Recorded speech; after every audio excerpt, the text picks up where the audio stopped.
Bonjour à tous. Alors comment devenir chef d'entreprise?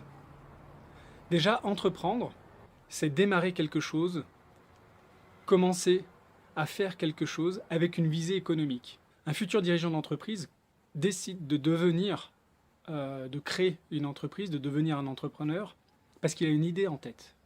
Mais comment s'y prendre? Alors pourquoi devient-on chef d'entreprise? Quels sont les facteurs déterminants pour devenir chef d'entreprise? Premièrement, l'envie de réaliser, ou l'envie de se réaliser. On ne trouve plus épanouissement dans le travail que l'on fait. Euh, Ça devient un travail alimentaire où on ne s'épanouit plus. Devenir entrepreneur est alors un gage de réussite personnelle et du coup le dirigeant mettra tout en œuvre avec beaucoup de cœur et beaucoup d'envie pour réaliser ses objectifs. Alors les combinaisons sont nombreuses pour créer sa propre entreprise, créer sa boîte. Ça peut être de créer sa start-up, d'être solopreneur, de racheter une entreprise, de s'associer à 7, 8 associés. Ça peut être démarrer dans une couveuse, reprendre l'exploitation agricole familiale. Alors comment faire pour entreprendre? Si on décide de faire une reprise d'entreprise, il y a un certain nombre de critères à bien faire attention. D'abord, il faut s'intéresser à l'activité de cette entreprise. Ensuite, il faut prendre du temps dans l'étude de marché, ce qu'on fait quand on crée une entreprise, quoi qu'il arrive, pour connaître et palper le marché actuel et futur. Il faut analyser les forces et les faiblesses de l'entreprise actuelle et déterminer quelques leviers déjà de développement. Il faut faire un audit financier, faire un état à 3 ans, à 5 ans, sur les différentes étapes de la rentabilité future de l'entreprise. Enfin, il faut présenter un plan de reprise. Alors pour créer sa start-up, ça peut être une solution de création d'entreprise.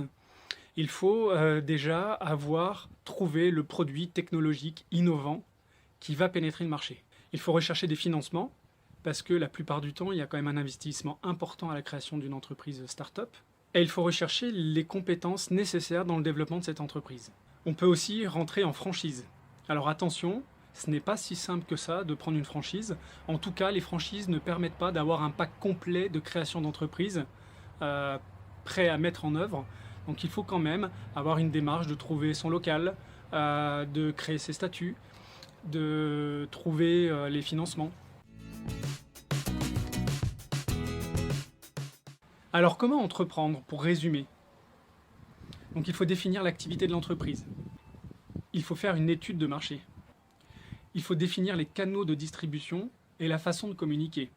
Et d'être très présent sur le web, c'est incontournable aujourd'hui. Définir le nombre de personnes qui vont se lancer dans l'aventure pour avoir les compétences nécessaires pour le bon lancement et la bonne pérennité de l'entreprise. Il faut obtenir des aides financières, se renseigner avec les aides de l'État, les aides de la région.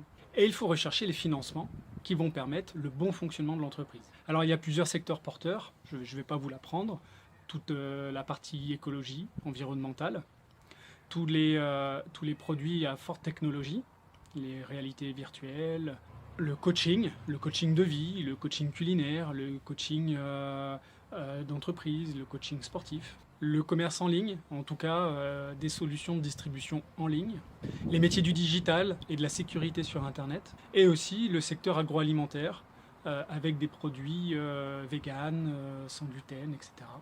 Voilà, j'ai abordé quelques points importants dans la création d'une entreprise, en tout cas la posture du créateur d'entreprise. Si vous voulez en savoir plus concrètement sur le business plan, sur la réalisation d'un prévisionnel, n'hésitez pas à me contacter.